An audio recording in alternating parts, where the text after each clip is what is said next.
What's up, everybody? Welcome to the Echoes, a Notre Dame podcast. Mike Golic Jr., Jessica Smetana with you as always here every week. Check us out, download, subscribe, rate, review. Check out the YouTube channel at the Echoes ND Pod on all social media as we give you the last podcast of the regular season for Notre Dame. The Irish coming off a 49-20 win against Stanford, late night ball, 10:30 Eastern kick this past weekend. Jeremiyah Love, Notre Dame's Heisman candidate running back, going to join us in the B block of this show, talk about the potential for that award, finishing up the season, eyes on the postseason, and how Marcus Freeman and company are handling Notre Dame's place in the conversation surrounding the college football playoff. So very excited to chat with him about that. Coming up in a little bit, we'll also talk about some of the craziness that's gone on in the rest of the college football world at large. It is coaching carousel season, the Monday coming off that final regular season game as we report this.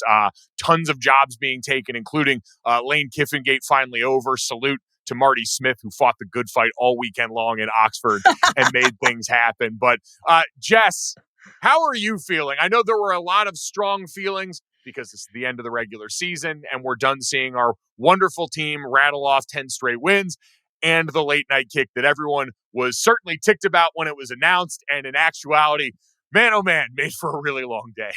It was a torturous day, Mike, because nothing went Notre Dame's way in terms of teams that could have helped Notre Dame out a little bit. LSU, I'm talking about you. Auburn, talking about you as well. But Mike, I have to say, first of all, I always get the sads after the 12th game of the season. I mean, the regular season's over now. We have to wait and see if we're going to see Notre Dame play in the playoff. Obviously, that is torturous as well.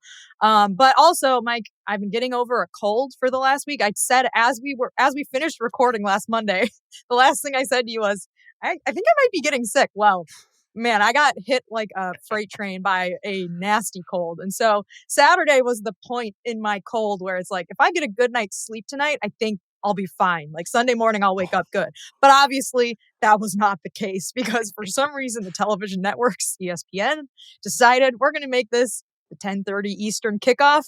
So I stayed up all day, all night, went to bed at 3 Saturday, and guess what? I still feel like crap. So I took this one very personally. I never want to stay up that late to watch football again on the East Coast. I think they said on the broadcast it's the latest kickoff since 2002 for the Irish. Yeah. Let's never do it again. How about that? I can't imagine anyone else on the East Coast had a pleasant experience if you did stay up for the full 4 quarters. And obviously you could have gone to bed at halftime because it was a blowout. It was not close. But the last 2 quarters of that game were so boring. There was nothing happening. There was like no one there, Mike. I mean, kind of that. I'll say this. I'm happy that this wasn't like a really close game between 2 amazing teams and we had to deal with the stress of that, whatever. Although maybe in the long run, it would have been helpful to Notre Dame if that were the case. But the Stanford team obviously is not good. And there was no one there. And I did feel a little like tinge of sadness that the players, stay on campus for Thanksgiving. You don't get to see your families. And then you go on this West Coast trip and then you play your last game of this very like wonderful 10-game streak where you've just been blowing teams out. And there's like, a 1,000 or so Notre Dame fans there, but otherwise it's empty and you know that like half the country's asleep. Like that kind of bummed me out a little bit for the finale on this season.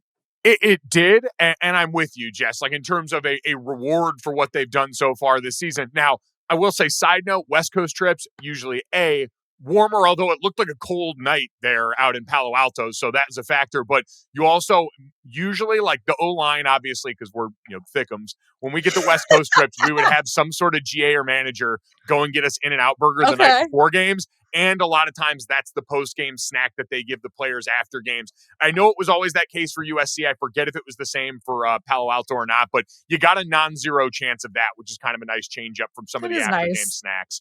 But also I would say this about what you just brought up, Jess. It, to me, increases the like, I don't know.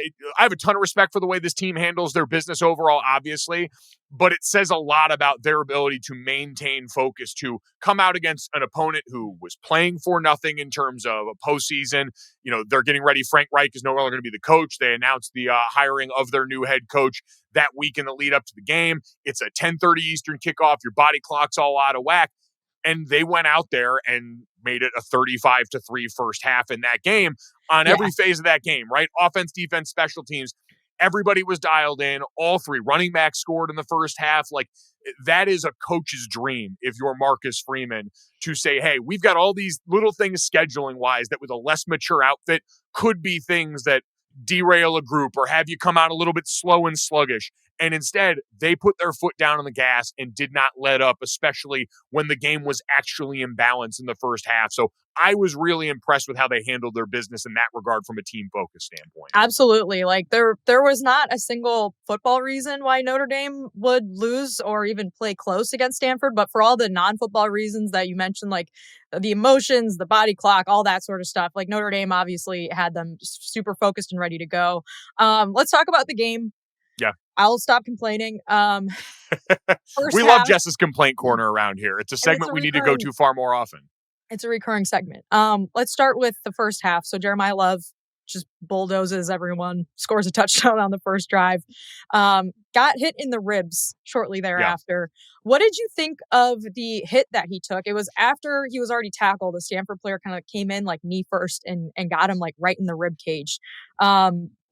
Obviously like unnecessary to hit him while he was already down, but what did you make of that? I thought it was a borderline play. Like, I probably wouldn't go so far as to call it an outright dirty play.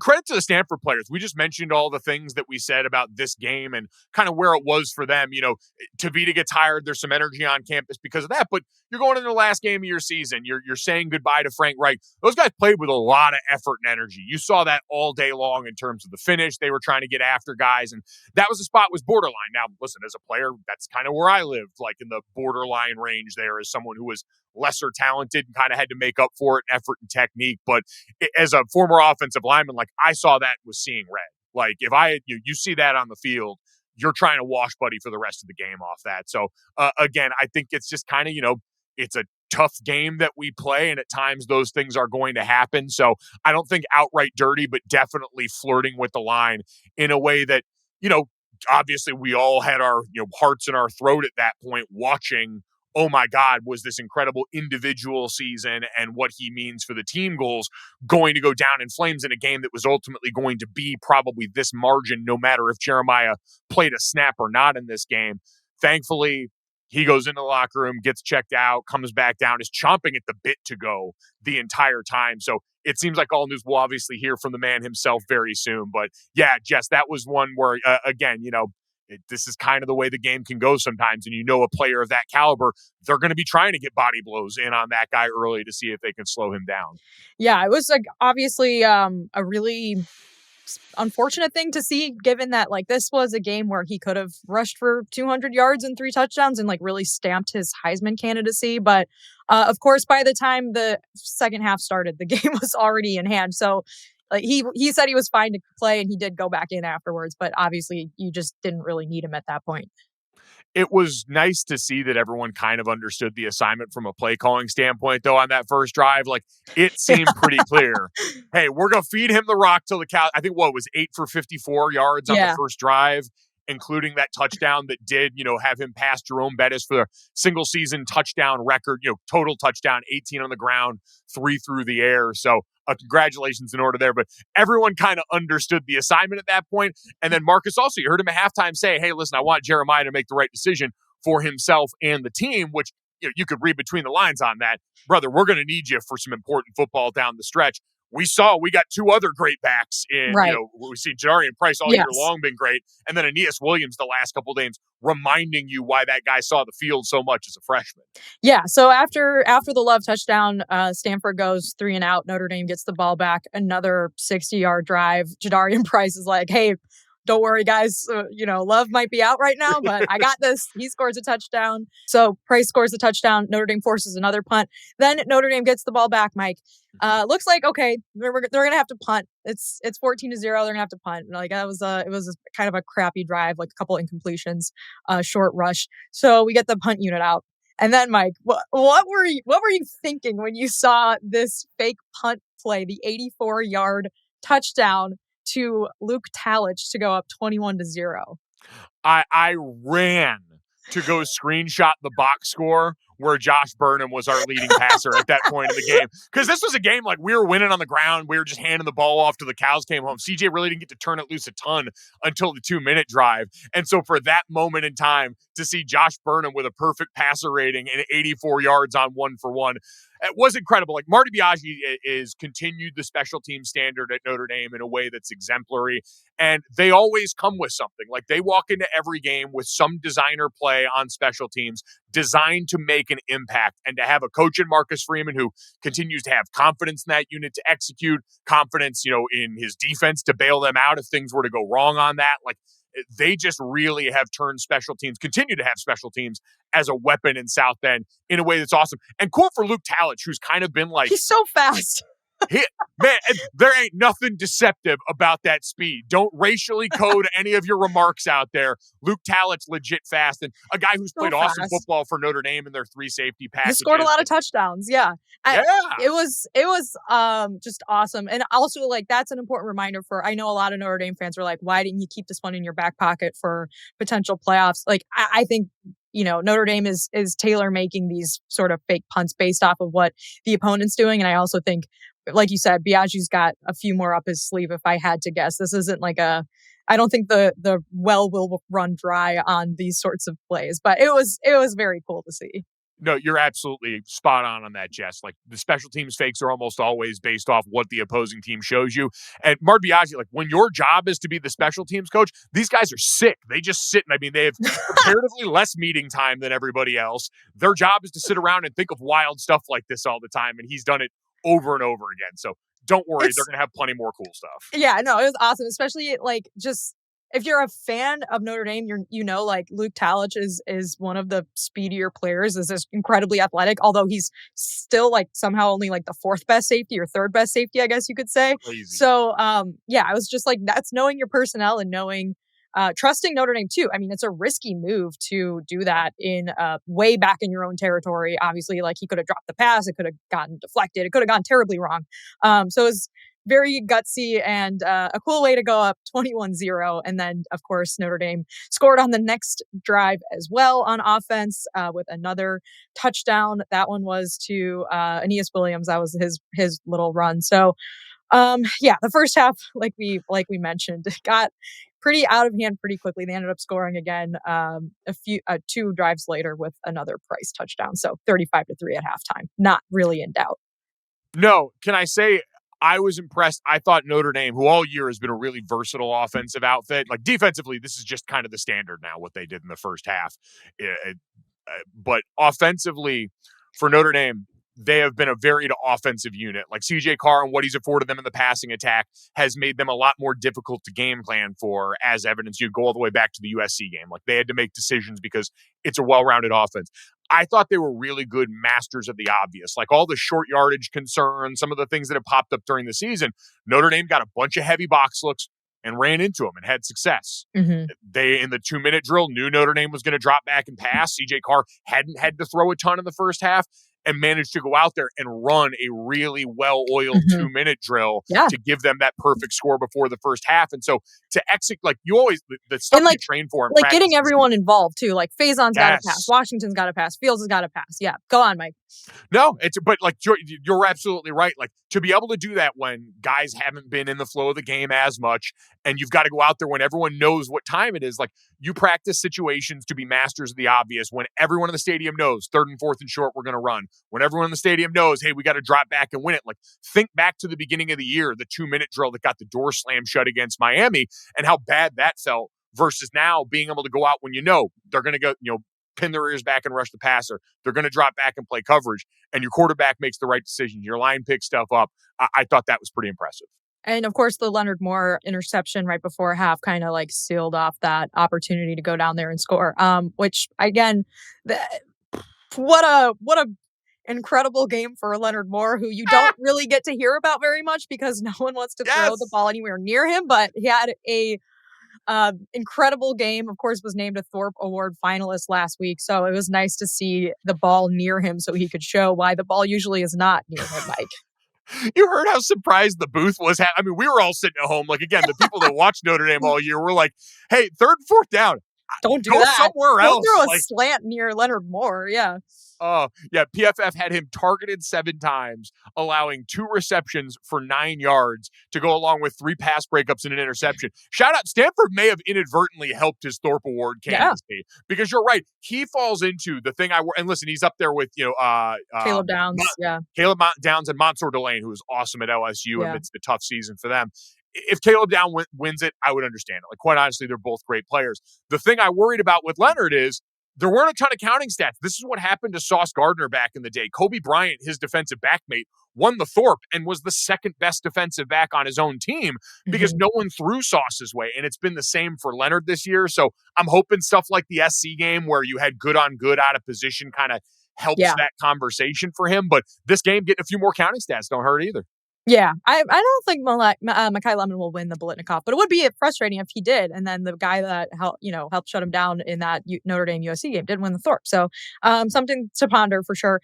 But moving on to the second half really quick, Mike, I know a lot of Notre Dame fans were really frustrated that Stanford scored a couple times in the fourth quarter and were upset because the margin of victory was shortened and are comparing it to Miami versus Stanford. Look, I understand, like, I want to see every game be a shutout, and I think we got a taste of scoring 70 points against Syracuse, and now Notre Dame fans we are thirsty for 70 burgers. We are starving for 7. I agree. Like, I said it last week, I want every game to be like the Syracuse game. But Notre Dame, of course, took their offensive starters out like midway through the third quarter, and I don't think that the playoff committee cares about garbage time touchdowns against Stanford. If that's the reason that Notre Dame doesn't make the playoff, then you can come and tell me I'm wrong, but I don't think that that's going to be a difference maker. Also, Rick Meyer's son getting a touchdown there in the fourth quarter, Mike, did not have that on my bingo card. So kind of a whack. If you were up past 1:30 on Saturday on the East Coast, kind of a wacky end to the game and just a little like unsatisfying because they didn't get a shutout, whatever. But it also was just like, can this game just end so we can go to bed? Like, at this point, none of this matters. Let's go to sleep. Yeah, shout out to Rick Meyer and the family on that one. Obviously, Notre Dame's very own. Cool moment, I'm sure, for them. Seeing him get his first time, get a touchdown against his alma mater. Like, that's storybook stuff in the last game of the season for them and for Rick at this point. But you're right. The end of that game was deeply unsatisfying in a lot of ways. Well, I mean, and Jess, let's be real. When you say Notre Dame fans wanted to shut out, Notre Dame fans wanted a larger margin of victory, talking about me and you texting in the fourth quarter of that game like psychopaths. I was sick. I was feverish, Mike. I was in a bad mental state. I'm sort of just coming out of that now, and I can see with my clear Monday morning vision. I don't know why I was so upset about that. Can I ask you a question though? How did you feel? Because at the end of the game, for the first time in my life, like, I'm not a big end of game politics guy when it comes to like, hey, if teams are, scoring at the end of games the way we've seen Notre Dame do in some outfits, I'm like, hey, listen, as someone that's been on the receiving end of some ass kickings before, like, it's your job to go out there and stop them as long as there's time on the clock. Like, I don't really beef. That's more coaches stuff. Like, we saw a little bit of that, saltiness with Marcus Freeman and Pat Narduzzi at the end of the Pitt game.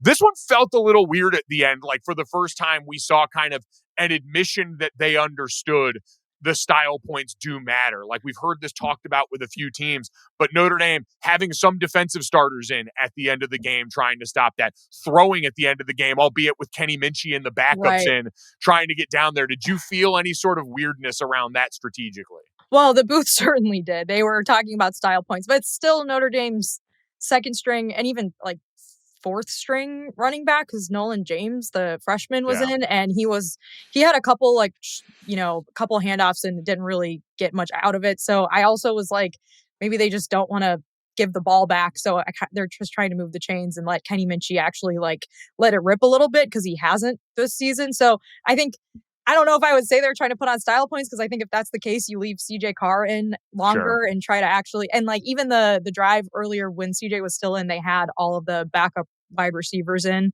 So I don't know, maybe it's a combination of like wanting to make style points, but also not wanting to get everyone hurt, that made the play calling seem like weird at the end. Cause they were calling a lot of passing plays, but at the same time, I'm like, you still have to call an offense. You don't want to give the ball back. You don't want to keep your defense out there, because Stanford had those two, like the third, second touchdown drive that Stanford had was like a 5-minute drive. So you want to just like keep Notre Dame's offense out there till the game ends. Just get it over with, Mike.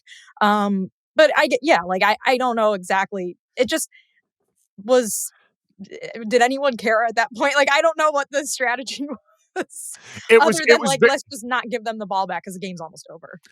that for sure crept in because Stanford was still going after it at the end of the Yeah. game as they should, trying to get those. And Right. Of you're course. right. I can understand too. Like, hey, Kenny Minchie, continue to get him tape. I don't know what his future is going to look like Right. next year if he's a guy that's destined to maybe go try and play elsewhere the way Steve did. And you can't fault him for that. There's one quarterback that sees the field. We love and appreciate the work that Kenny has done and how he battled in camp. And we've seen in the moments that he's gotten a chance to be on the field how effective he has been and why he was a guy that pushed for that job in camp. So I can understand, hey, those guys work really hard too. Give them a chance to go out there and compete. It felt very strange at the end because, like you said, I think it just dragged so much because of the way they were calling plays. But also Stanford was still like they didn't Yeah. give up and fold. They had a targeting penalty with like Crazy 40 seconds left in the game, which was really crazy. On a Kenny Minchie obvious slide, and the player got ejected. So I guess he's out for the first half of Stanford's first game next season, ?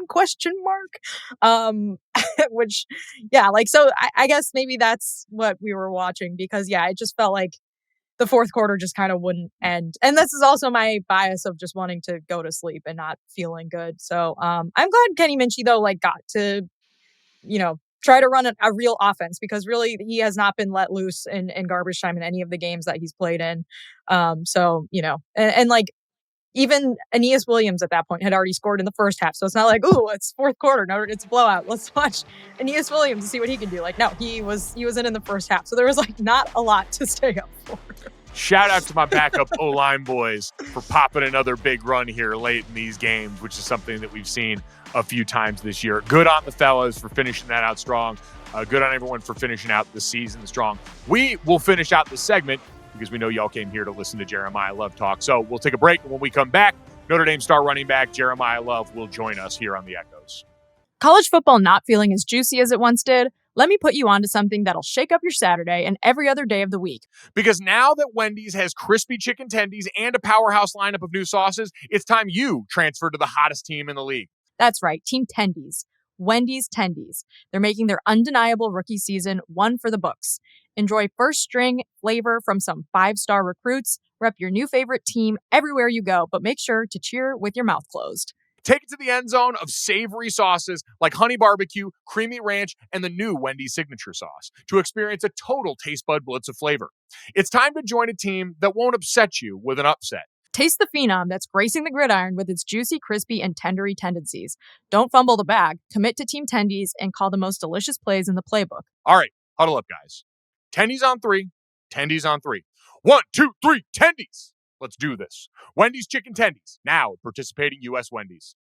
Support for the Echoes comes from Google. Now, every August, we talk about the new rule changes that are coming to college football. But now that we're in the middle of the season, it's kind of hard to follow the real impact that those rules are having on games. We remember all the noise and commotion made about the injury timeout rule that was going into effect early this season. With AI mode and Google search, you can just type in, how have this year's college football rule changes impacted the season so far? And AI mode will pull together key details and give you a summarized AI-powered response. It's perfect for those big, nuanced questions that don't have one simple answer. And it doesn't end there. Let's say you want to keep going deeper. With AI mode, you don't have to start a whole new search. You can ask direct follow-ups to learn more about specifics or just explore related ideas. So whether you're wondering about a complex scheme, a new rule, or the intricacies of the transfer portal, with AI mode, you can just ask Google.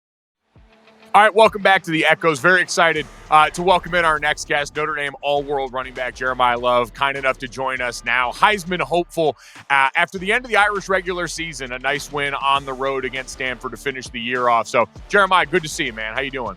I'm doing great, man. How you guys doing? We're doing well. Fantastic. We're very excited to have you back. You're our first repeat guest in show history, and it makes sense because you're probably the most special person on earth to us right now, Jeremiyah. Well, thank you. Well, you know what? The question on our minds and on everyone's mind, obviously coming off this weekend, how you feeling? Irish fans saw early in that game you leave with an injury to the abdomen, and know you came back, but with a couple of days now since that moment, how are you feeling physically? I'm feeling pretty good, honestly. Obviously my body's just a little bit banged up.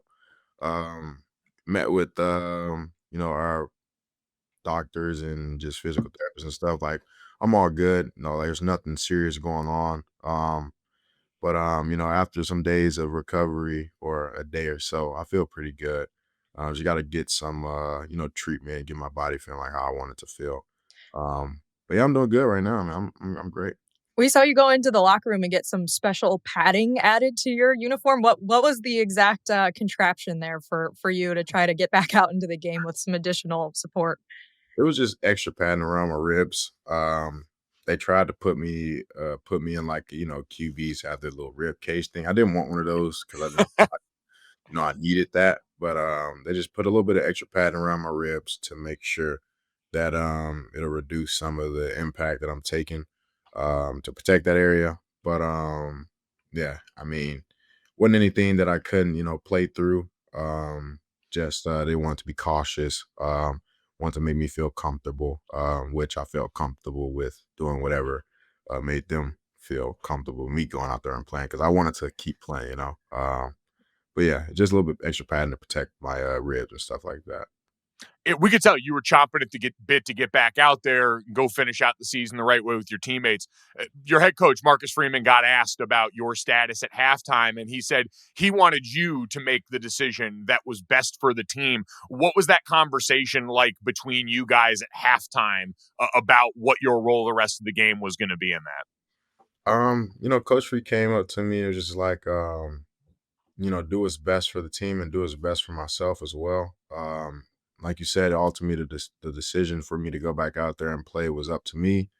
Um, I think I live by a certain ideology of that. I'm gonna give my all, no matter what. If I'm injured, I'm injured. I can't go out there and play. But if like I got a bruise or something that's like hurting, it's painful. Like I can play through that. I feel like this particular, just injury or whatever you want to call it was something that I could play through. So I want to go out there and be with my teammates because this last game of the regular season, I don't want to sit out for the rest of the game. Like, I want to finish it out with the boys. I made a decision to go back out there and play. Give my team my all because I know they do the same for me. Even though it's last game of the season, we're up big. Like I still want to go out there and be together with them and try to entertain and perform for the people who came a long way to come and see us play, and really to just do it for the guys, man. Well, the people that did make it out there and those of us who stayed up extra late did get to see you on the first Notre Dame drive of the game have just another dominant drive and break a pretty historic record. Jerome Bettis, when you're in the same conversation as Jerome Bettis, I think it says a lot about the kind of season you've had. So what was it like scoring that touchdown, knowing that you now have 21 touchdowns on the season and broke that record? Um, no, I wasn't really even focused on it, to be honest. I was just going out there and just playing. I had in mind, before the game, some records that I could potentially break. No, that record just happened to be one of those records that I broke. Just for me going out there and just playing football and doing whatever's best to help my team. Start off fast and win the game. Now just looking back at the game, looking back at that drive, I it's just a great honor to be able to break a record like that because it was set by Jerome Bettis, who's a great Notre Dame legend, and to be able to put myself in that type of position, or not put myself, my team has helped me to get to the point that I am now. To be able to accomplish something like that, it's a great honor. I think all the credit goes to just everybody in this building. My teammates, coaching staff, everybody that's put in work for me to be able to accomplish something like that. But it's a great honor. It's an incredible honor. Like you said, it is a team honor in a lot of ways. And want to give you a chance to shout out your big boys up front. I mean, what's it been like watching that group grow this year, knowing lost Ashton to injury, Billy Schrouth, who's one of your captains, out, and you have other guys step up? What have you, been impressed by with the way that group's come together in front of you? Just those guys always being ready. We started off the season with, I feel like, a completely different lineup. Obviously, we have our starting tackles, but the center, our center, our guards, like that stuff has changed a little bit. We've had some injuries, but I've just been really impressed by the readiness of everybody on the offensive line to go out there and execute no matter who's in. Like you said, we had some injuries, some changes, but no matter what, those guys have stayed ready. And whenever their opportunity has came, they've taken advantage of that. So that's what I've been really impressed by. They've just been improving ever since week one. As we go into this postseason, I feel like they're only just going to, just continue to get better. I obviously will be healthier as well. Guys get some little bit of rest, but yeah, those guys just are always ready to go. Throughout the season, we've seen you kind of switch up your special moves. I guess we've seen you go from like someone who hurdles a lot to someone now who's like hitting the spin move, not even just in the open field, like one-on-one, but you're doing it with 5 defenders around you, like in the box. So, what is it? Has that been an intentional decision to like kind of switch up the moves that you're putting on defenses? Yeah, a little bit. I want people to uh I want them to be able to guess my next move. Because initially when the season first started, people saw me as a big hurdle guy, and a guy that, had a little bit of finesse to him. As the season has been progressing, I've tried to, add a little bit more to my game and show just a little bit more so that you can always keep the defender guessing on what my next move is gonna be. Because you never know, I might hurdle you, I might hit you with a spin move, I might run past you, might try to truck you or whatever it may be. Um, it's just to keep the defender on their toes. It's been very intentional for me to try out different moves, whether it's in the game or whether it's in practice. Um, yeah, I've just been focused on hitting spin moves, or it kind of just happens naturally. It's not like I'm focused on it in the game; it just happens naturally, and it's the right move to do. It has definitely been the right move almost every time we've seen it bust out, which has been pretty cool. And listen, you've had a lot of the right moves this year. 1372 in terms of rushing yards with 18 touchdowns, 280 yards receiving. We saw you, in addition to some spin moves, also hit a Heisman from time to time. And obviously, we're getting to that time of year where you had a special season, historic in a lot of ways for Notre Dame, and one that's garnered the attention of people that vote on the eventual Heisman Trophy winner. So for you, I know you talked about, being aware of some of the of individual goals, but that not always being the point. What would it mean for you to potentially make a trip to New York as someone up for the Heisman Trophy? It would mean a lot. Not only, for just this program, but for myself. I want to, be able to be in that position to have the chance to win the Heisman. That's just me speaking individually, but from a much bigger perspective, I feel like this team has done a lot of great things this year. Both offensively and defensively and special teams wise. And I feel like if I have that great honor and a great chance to be able to go to New York, it would be to represent not only myself but this program, and just kind of put like Notre Dame on a pedestal and show everybody the great things we've done this year. And I feel like me being in New York would be a testament to the season that we've had. So not only do I want to be able to win the award, I also want to do it for the guys that have helped get me there. Done a lot of great things, but at the end of the day, it all comes down to it's not only just been me. And I feel like there'd be no greater honor than to being able to go to New York and represent, just really this football team. And you talk about like the journey of this season. It's been, it's in some ways it's gone by really quickly, but in other ways, I'm sure for you guys putting in the work every single day, it's been long and it's probably been very difficult. So can you talk about some of the highs and lows that you've been through, whether it's losing games, winning games, injuries, those sorts of things, and how you think this team has been able to emotionally weather such a long and arduous season? Um, there's been a lot of highs, there's been a lot of lows this season. We started out the season 0-2. That's the lowest I feel like you can go, as a program. You're starting off losing your first 2 games. Lost a home opener, lost the first away game. Um, that was the lows of the lows. But throughout that time, we stayed together.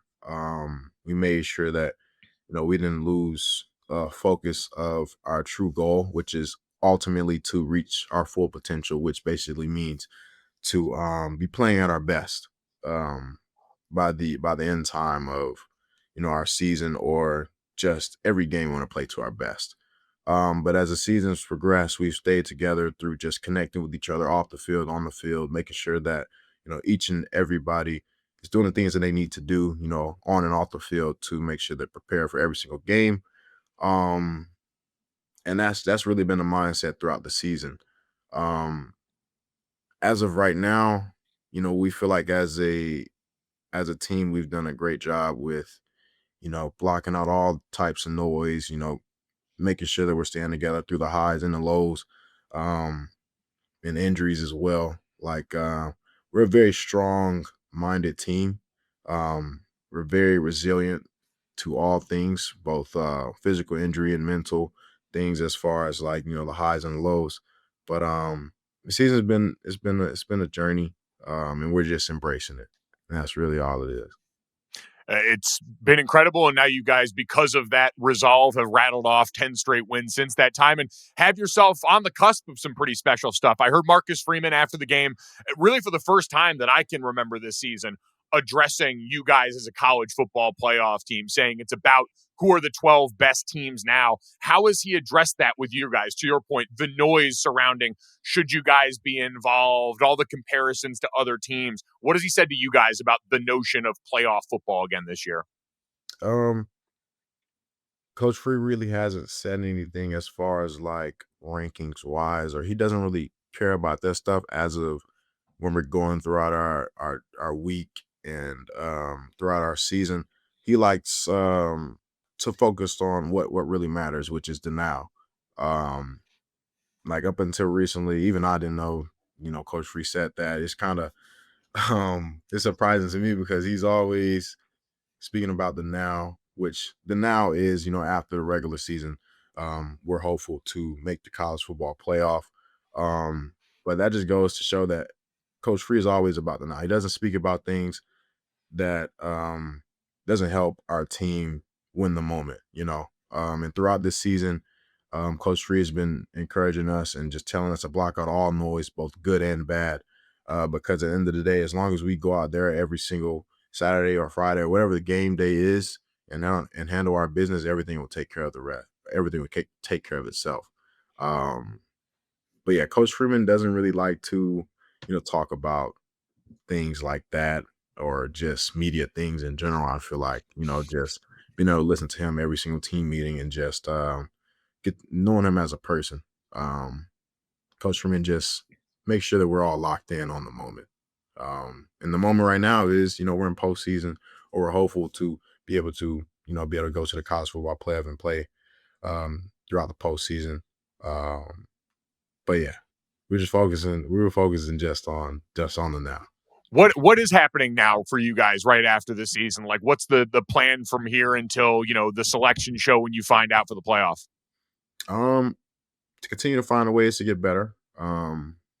This isn't last game by any means. Wasn't our last game of this season in general. We're gonna have one more guaranteed game, whether that's in the playoffs or whether that's in a bowl game. So as of right now, we're still training and doing the things that we need to do to make sure that we're prepared for our next opportunity, whether that's in the playoffs or whether that's in a bowl game.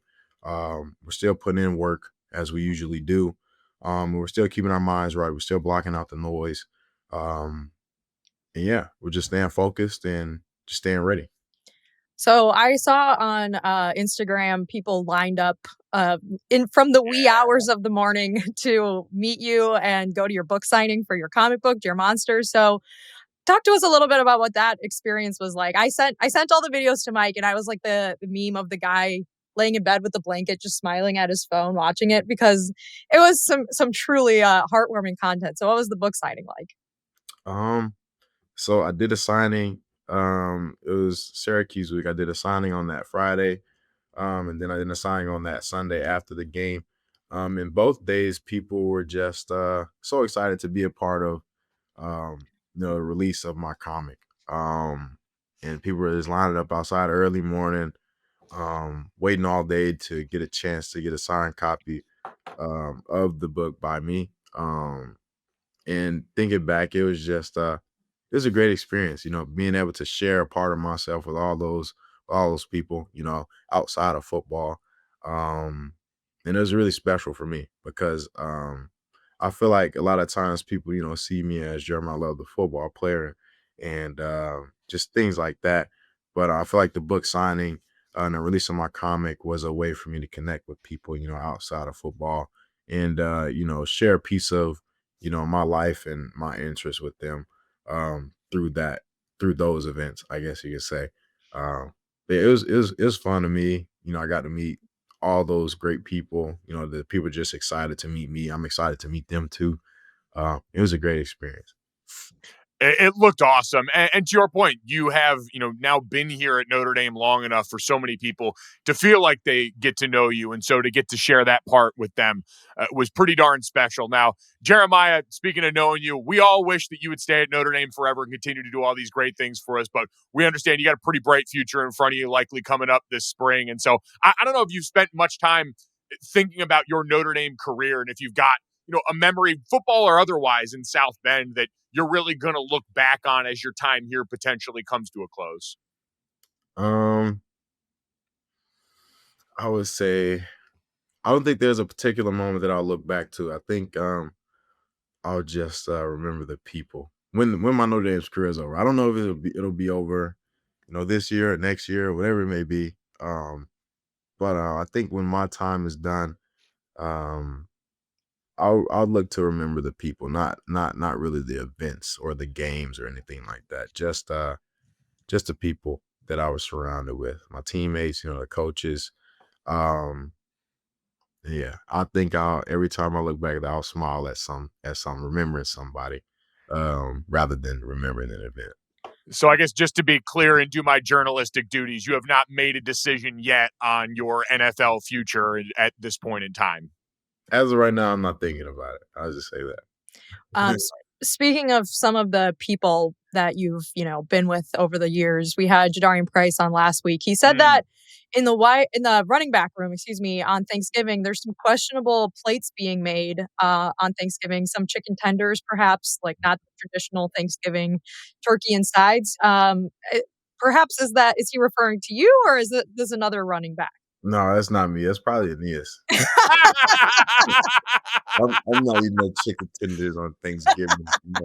I'm eating, turkey, ham, mac and cheese, stuff like that. Aeneas probably eat some chicken tenders and fries. So. Yeah, that's what Jadarian said, but he wouldn't say who it was. So mystery solved. Thank you. All right, mystery solved. Mystery solved. There is right. So rest assured, Jeremiah Love, Heisman candidate, all-world running back, has a robust Thanksgiving plate. It's the only way you're fueled up right to go out there and do the stuff we've seen you do all season, man. So congratulations. Very excited for everything you've accomplished during the regular season so far.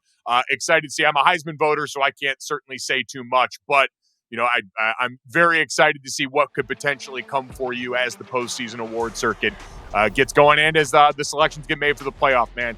Best of luck with everything, and hopefully we'll get to watch you play some more great football here very soon. Thank you. Appreciate you. Welcome back to the Echoes. Let's finish things off here, Mike, with a little bit of college football playoff talk because Notre Dame fans, we're all feeling anxious. We could have had a few things go our way this past weekend on rivalry weekend that didn't. The only real upset, I guess, was technically Texas A&M losing to Texas. But, they were like a 2-point favorite on the road, so I guess not that big of an upset, but let's get your thoughts. Now you got the Texas fans that are going to jump back into this conversation and run the 2024 Alabama playbook. I'm sure you've seen that aggressive push from Sark already. I have seen it all. Trust me. So we'll talk a little bit about the playoff here. We'll mention some of the coaches that Notre Dame football will be playing against next season that, quite frankly, didn't see that one coming, Michigan State. And then we'll finish off with a quick update on Irish hoops. But Mike, okay, like I said in the A block of the show, Notre Dame fans not happy about the garbage time touchdowns against Stanford. Like I said, I don't think that that's going to be a huge difference maker. Notre Dame right now, as of the recording, is ninth. They're ahead of Miami. Miami played Pitt this weekend, beat them. Pretty similar game to what we saw with Notre Dame. Pitt, good defense, but athletically can't match up to teams like Notre Dame and Miami. So I think if you are feeling anxious, I get it. We now have to let certain outcomes happen to feel good. It's not like last season where Notre Dame wins their 11th game and it's like, cool, let's book our flights to South Bend. Let's go to the home playoff game. Not quite the case this year. I think, would I be surprised if Notre Dame fell behind Miami this week. Yes, that would surprise me. And if that were the case, then I think I would feel pretty bad about Notre Dame's chances.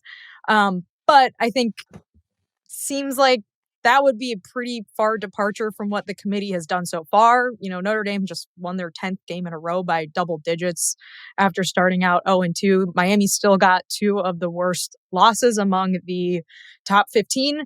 So I really think if all things stay the same on Tuesday, this is going to come down to, unfortunately, the Big 12 championship game. And there's no better person to really talk about this with than you, because you've been calling Big 12 games all year. So talk to us about Texas Tech and BYU.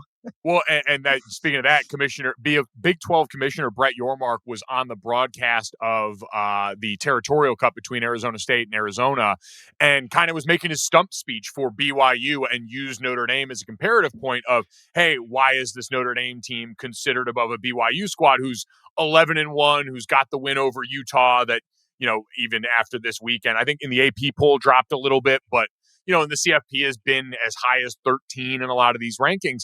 Why are they ranked above them? And so, whatever got them to that point, you're right, Jess. If BYU goes and wins this weekend against Texas Tech in the Big 12 championship, they're going to be in. They're going to jump up because they're a conference champion. And Texas Tech, who is in the latest CFP poll, was sitting at number 5, and I believe has been there for a couple weeks now. They're not going to fall out of the top 12. So I think that would be the Big 12's chance to get 2 teams in, which would make it pretty perilous for Notre Dame. I believe BYU is almost a 2-touchdown underdog, and the last time they played, albeit on the road for BYU in Lubbock, the game was not particularly close. Now, scoring-wise, you could look at it and say, all right, in this case, so I'll go back to... Yeah, it was 3 weeks ago game-wise.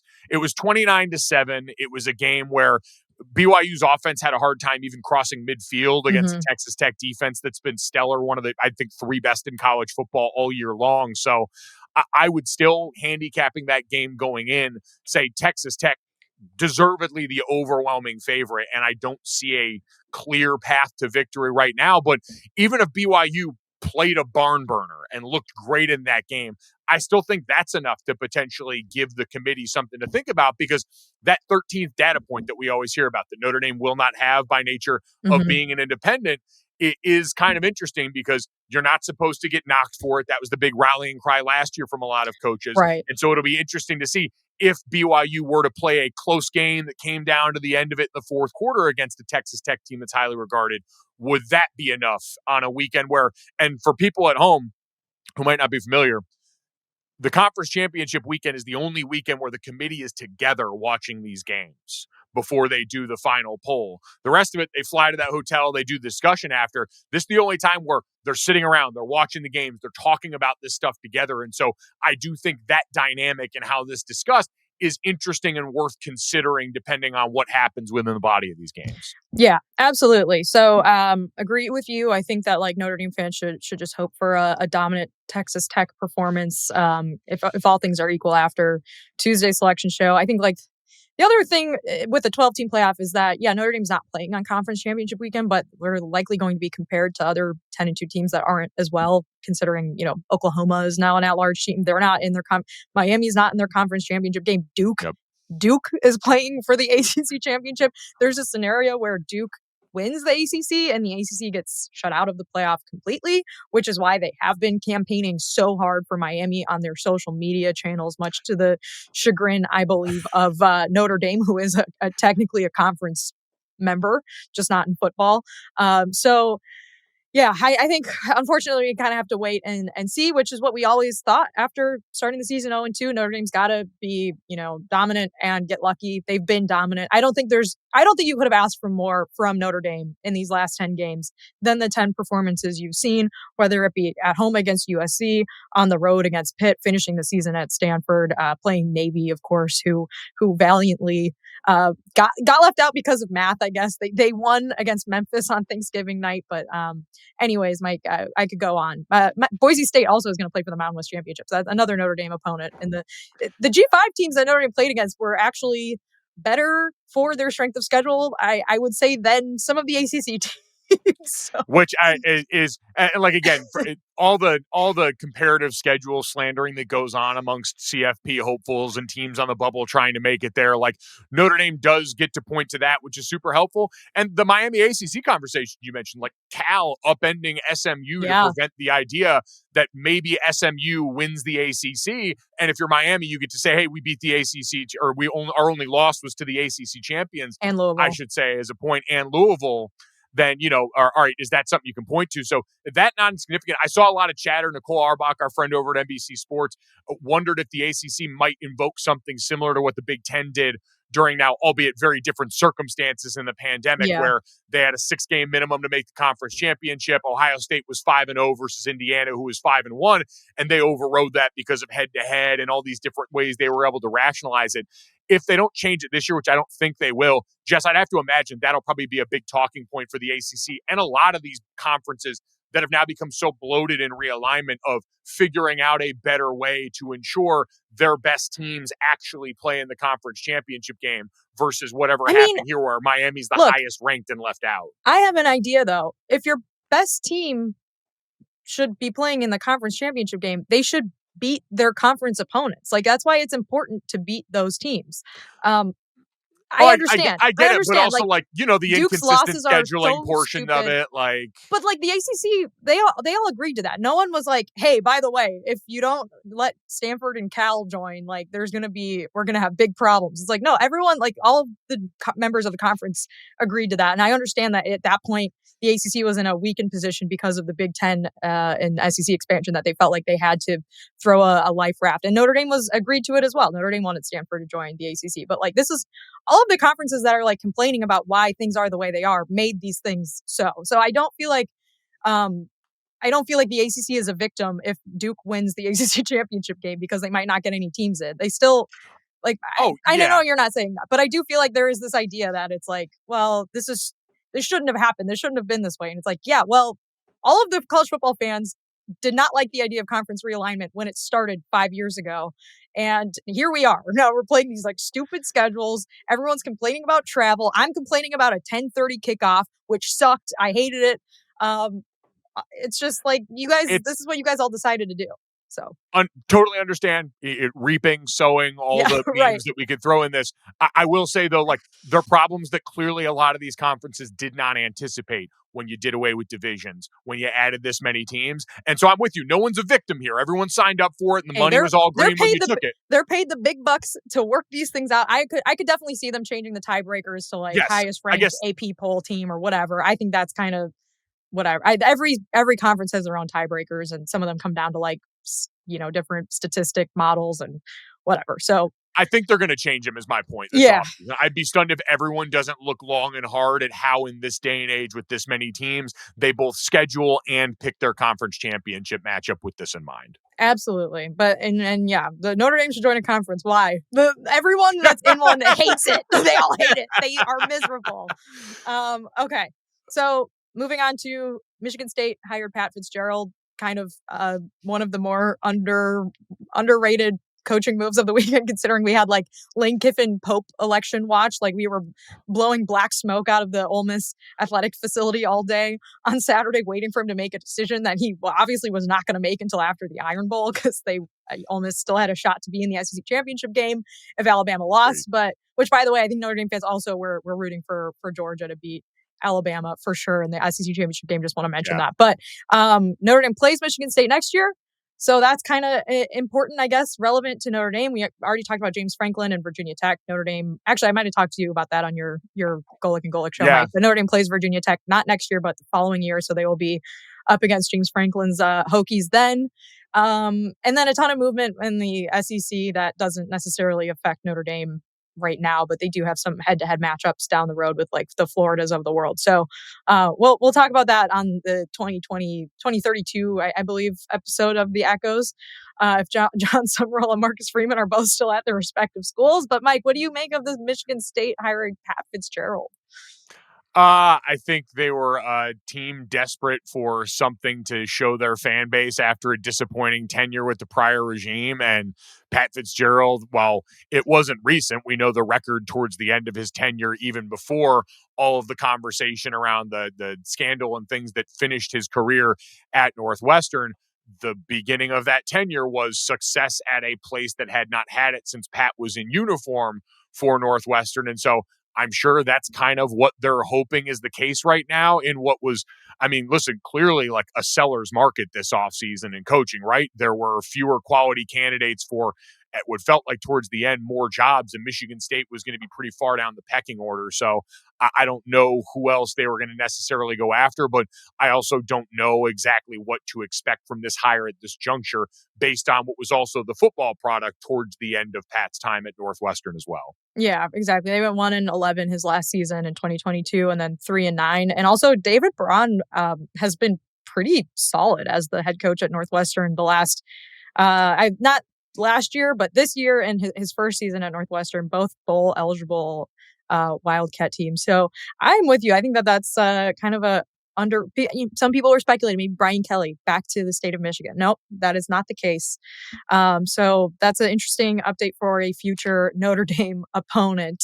Should we talk about basketball before we go? Do we have any other thoughts on the playoff or Lane Kiffin? No, I think we've talked a lot about the playoff, Lane Kiffin. You know, it's not going to affect us now. It does make LSU very interesting going forward because for all the stuff that got us to there, like him and Charlie Weiss Jr. can call plays. Charlie Jr. was on one of the private jets going with him. There's a Notre Dame connection. There's a Notre Dame connection. I mean, listen, I know it's unsavory for a lot of people. Happy to see that for Charlie Jr., who's really like he was a Broyles Award nominee this year for the job he's done calling plays for that offense, and now he's going to LSU where it seems like they're going to keep Blake Baker around too, who fixed the defense this year. So you're talking about an offense that could potentially run what Lane Kiffin and Charlie have run for a while, and a defense that was almost single-handedly at times keeping them in that game this past weekend against Oklahoma. Until the very last touchdown of the game where I was like, God, why? Can I also mention one thing that pertains to Brian Kelly and Notre Dame? There was like a lot of conversation about Lane wanting to coach Ole Miss in the playoff and Ole Miss not letting him and people advocating that he should be allowed to do that. I want to take Notre Dame fans back in time to 2021 when Brian Kelly accepted the LSU job and Notre Dame was on the playoff bubble. 11-1, they had a loss to Cincinnati. They were very firmly in the conversation. They could make the 14 playoff. Imagine if someone told you, hey, Notre Dame fans, Brian Kelly just decided he's leaving after, a decade to go coach at LSU, but you guys should let him, the administration, fans, everyone, you guys need to let him coach you in the playoff because, like, you might be a legit national championship contender. I can't think of a single person that would be like, yeah, I'm super pumped for that. We should let him stick around for another month and coach the playoff instead of going to his new job that he obviously wants more than this job. Like, that's a crazy take to me. Yeah, it's wild. Like I had hemmed and hawed with that just because at some point I wasn't sure what the players wanted or was fair to them. It seems like a mixed bag. Lane Kiffin referenced in his statement that the players wanted him to stay and coach. We've seen some reporting from players post-team meeting where Pete Golding was announced that seems to maybe insinuate differently than that. Because my first thought goes to them. Those guys are the 6th ranked team in the country going to be in the playoff. Like that's not an if, they're going to be there. And their head coach just dipped. But I'd be exhausted if I was those players, like having this hang over your season for as long as it has, having this decision-making process cloud the Egg Bowl, their focus and being able to go out and handle business in that, kind of like we said with Notre Dame, pretty exemplary. But you're ultimately right. Like this isn't John Sumrall going from Tulane to Florida and still coaching their team out through the season. This is the same conference. It's a rival. It's a bitter rival. Like these teams hate each other when you talk to the fans of these two schools. So yeah, I don't think there's any world where it was going to happen. I understand from the administration side, certainly, but for the players, man, having some clarity, even I feel horrible for them. Your roster's not in a better place now. Like you lost staffers, you lost your offensive coordinator, head coach. The road got harder. But to now cauterize the wound and get to try best you can to go out here, like ultimately, if we're talking about what's, fair, which is a place where they judge pigs, none of this is fair to the players. Like, and for the people that say, hey, it's transactional now, these guys can leave too, and some of them will, like, I get all that. But the difference I always point out is coaches can do this as long as they want to, provided they're producing. players have a finite window in terms of right now, at least eligibility and where your body allows you to go and play this sport. So I always think that that's an incomplete discussion when people try and make that a comparative point of saying, well, I don't feel for these bad guys now because they make money and they can leave. They learned it by watching the coaches who continue to do things like this. Lane Kiffin has gotten to do this so many times. Yeah, it's wild. It's crazy that there's been now you could rank Lane Kiffin leaving different programs and have long debates over which one was the craziest, but I totally agree with you. No question there. All right, we went a little long on this. We will save basketball for the next podcast since we're going to have some free time in between, coming off the selection show, what we've got coming up in the postseason. We will give you our hoops updates as Jess is always dialed in on what the men and women have going. Thank you to everybody, as always. Download, subscribe, rate, review us. Thank you to Jeremiyah Love for joining the show again. Good luck and go Irish.